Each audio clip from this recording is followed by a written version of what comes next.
안녕하세요. 고구려 박사입니다. 벌써 코로나 시대가 온 지가 꽤 됐습니다. 사실 코로나는 우리의 삶을 완전 전환시키죠. 어, 간단하게 말하면 아날로그 시대에서 디지털 시대로, 또 다르게 말하면 오프라인 시대에서 온라인 시대로, 대면 사회에서 비대면 사회로 완전 바뀌고 있는 중입니다. 자, 근데 실제로 교육은 별로 바뀌지 않고 있어요. 어떻게 보면 이런 거죠. 오프라인에서 일어났던 일을 그대로 온라인으로 옮기는 것이죠. 여러분, 그거는 사실은 교육이 바뀌는 게 아니죠. 그냥 매체만 바뀌고 교육 내용은 전혀 바뀌지 않는 것이죠. 이제 뭐냐 하면 조금만 지나면 제가 생각하기에는 교육 내용이 바뀔 것입니다.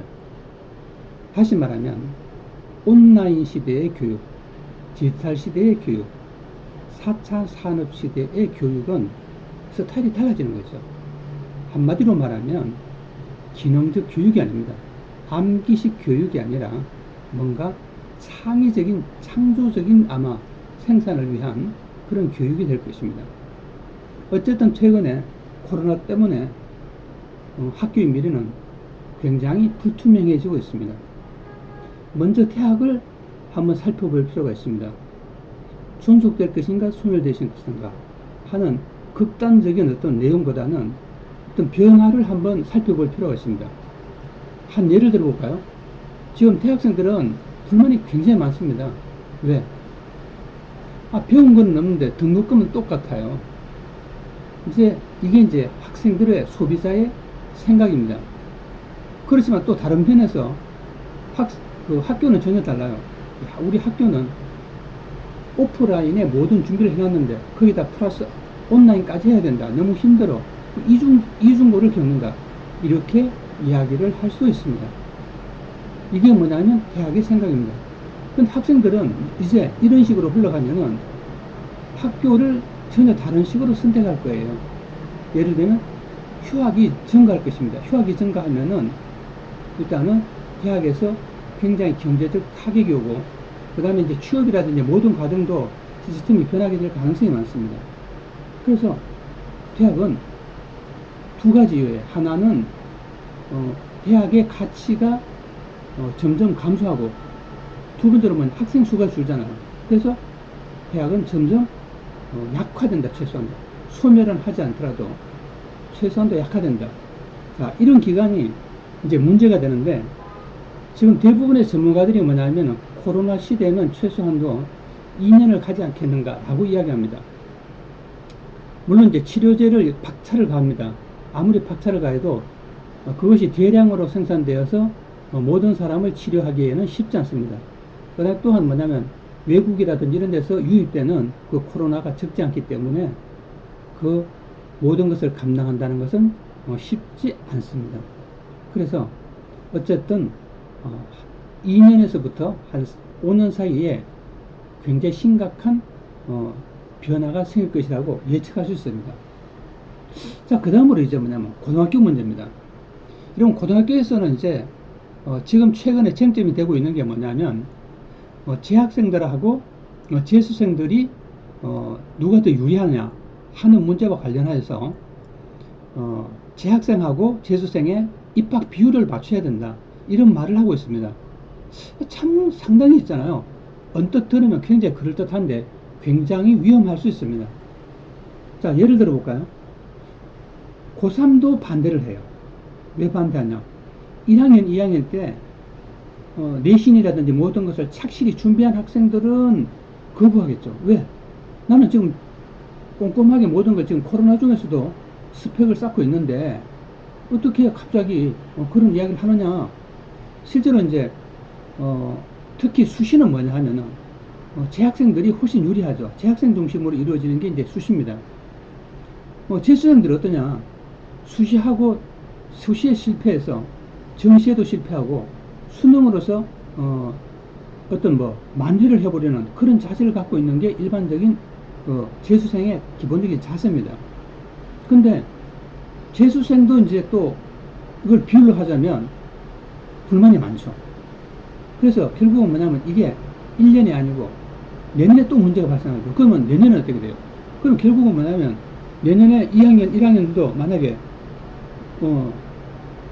비율제로 하면은 문제가 발생하죠. 자, 어떤 문제냐? 간단하게 말하면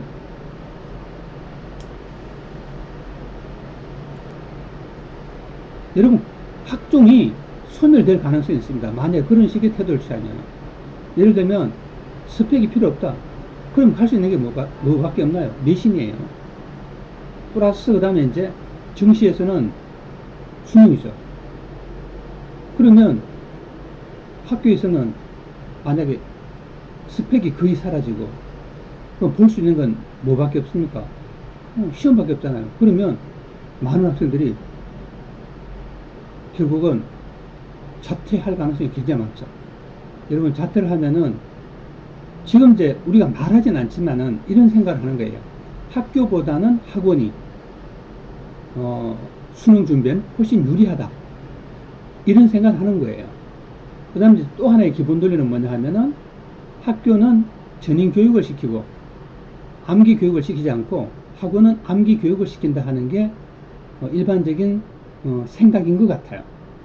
예. 근데 이제 따지고 보면 그렇잖아요. 내신은 사실은 거의 암기에 가깝잖아요. 우리 모두가 학생도 선생님도 모두 알고 있어요. 근데 이런 교육의 방법이 이제 몰락할 가능성이 있는 거죠. 이제 고등학교도 급격히 몰락할 수 있습니다. 최근 일어난 고3 재수생 논쟁은 그런 의미에서 고등학교 교육을 변화시키는 일제 전환점이 될 것입니다. 만약에 이런 식으로 계속 가면은 자퇴는 굉장히 많이 증가할 것입니다. 그 다음으로 또 하나는 뭐냐 하면은 과거에는 대학의 입학이 좋은 대학의 입학이 취업으로 연결되고 그 취업은 삶의 성공이라는 등식이 성립했습니다. 근데 이게 약화되고 있어요. 굉장히 약화되고 있어요. 여러분 잘 아시겠지만 그 문과에서는 서울대학교 경영과가 탑에 속해요. 근데 서울대학교 경영과 학생 중에서도 벌써 거의 꽤 오래됐습니다. 보통은 벌써 7, 8년 전부터 뭐냐 하면은 이과를 부전공하는 친구들이 굉장히 많아요. 특히 뭐냐면 프로그램과 관련된 공부를 해서 스타트업 쪽으로 가겠다. 이런 친구들이 엄청나게 많습니다. 그러니까 이제 그 대학의 속 사정을 뒤집어 보면 문제가 꽤 심각해 있는 것이죠, 사실은. 지금도 막연하게 애들이 대학을 갔다가 좋은 대학, 좋은 과라고 해서 가보면 이 미래가 불투명한 것이죠. 이 말은 뭐냐 하면은 여러분 아주 간단한 거예요. 경영이란 개념이 붕괴되고 있다는 뜻이에요. 무슨 경영이에요? 요새 초등학교 3학년, 4학년 애가 유튜브에서 400만원, 500만원 버는 그런 시대인데 여러분 대학 나와서 취업을 해도 취업하면은 뭐 이것저것 떼고 나면은 월 300에서 400을 버는 게 일반적이거든요. 그런데 자 보세요. 초등학교 4학년 이런 애들이 유튜브를 해서 400만원, 500만원 벌면은 대학 취업 성공이라는 등식이 보이지 않는 부분에서는 벌써 철저히 붕괴되었다는 것을 우리는 알 수 있습니다. 자, 그러니까 이런 게 이제 깨지는 거죠. 그래서 이제 코로나 때문에 학교 안 가는 것을 한번 고려해 봐야 됩니다. 코로나 때문에 학교 안 가는 거. 그럼 학교는 왜 안 가냐? 이거 진지하게 고민을 해 봐야 됩니다. 그래서 우리는 이렇게 생각해야 돼요. 오프라인 교육과 온라인 교육을 확실히 구분해야 됩니다. 다시 말하면 오프라인의 내용을 그대로 온라인에 옮겨놓으면 안 돼요. 온라인에서 할 수 없는 것을 오프라인에서 해야 되죠. 그러니까 구분해야 돼요. 그러니까 오프라인의 교육의 장점과 온라인의 교육의 장점을 완전 바꿔야 되는 거죠. 도저히 온라인에서 할 수 없는 것을 오프라인에서 해야 되는 거예요. 지금 그게 아주 중요한 시기입니다. 여러분 코로나가 만약에 뭐 다음 달이라도 끝나면은 이건 그렇게 뭐 또 습관대로 오프라인에서 하면 되죠.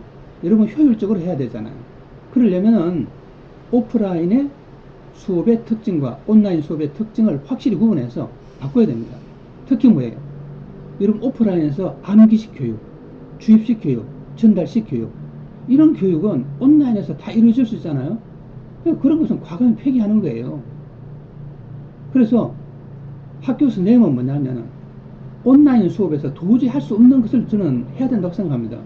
여러분 온라인 수업은 전국에 1타 강사가 하고 나머지 선생님들은 오프라인에서 1타 강사 할 수 없는 것을 하는 게 또 하나의 방법입니다. 저는 여러분 뭐 대표적인 강사가 강의를 하고 그 사람이 할 수 없거나 봐줄 수 없는 부수적인 어떤 첨가를 하거나 새로운 어떤 그런 개념의 교육을 오프라인에서 해야 된다고 저는 지금부터 한 20년 전에도 그 이야기를 했습니다. 그러니까 메가스터디 생기기 전에 그 이야기를 제가 했어요, 사실은. 그래서 지금도 이제 벌써 20몇 년이 지났는데 오프라인과 온라인의 수업이 가지고 있는 특징과 그런 것을 확실히 구분해서 해야 됩니다. 저도 온라인 수업을 해봤지만 온라인 수업이 훨씬 유리한 점도 굉장히 많습니다. 한두 가지가 아니에요. 문제는 선생님이 그냥 암기식으로 전달하는 그런 수업을 애들이 온라인으로 수업 들으면은 사실 짜증나죠. 그렇죠? 예. 자, 이제 그런 구분이 필요하고 그에 따라서 온라인 수업과 오프라인 수업이 결정되어야 된다고 생각합니다. 자, 어떤 경우에 오프라인 수업이 필요한가? 이런 말을 한 가지 했습니다. 대표적으로 뭐냐, 학생의 건강권을 위해서 뭐 체육을 한다, 이런 이야기를 하는 사람도 있어요. 여러분, 학생들 알아서 체육합니다. 그런 옛날 캐캐묵은 그런 그냥 판에 박은, 그죠? 교과서에 나오는 그런 이야기를 하면 안 되죠. 또 이런 사람들이 있어요. 아이들의 정서적 함량을 위해서 음악이나 뭐 미술 등등 필요하다, 이런 논리를 하는 사람이 있어요. 이런 논리 이제 그만둬야 됩니다. 여러분, 진짜 그게 그렇게 중요하면 중고등학교 때 배운 노래, 여러분 졸업하면 바깥에서는 아무도 안 부르잖아요. 누가 학교에서 배운 그 노래 부르나요? 사람들은 BTS 음악을 들어요.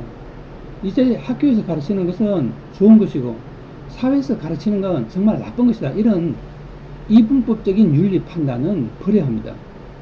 여러분 어떻게 생각하십니까? 이제 특히 이제 교과부, 그 다음에 정부, 그 다음에 학교 선생님, 진짜 3차 산업적인, 그 다음에 온라인이 뭔지도 모르고 생각하는 그런 판단은 버리시고 새로운 시대에 맞는 부대를 만들어야 됩니다. 감사합니다.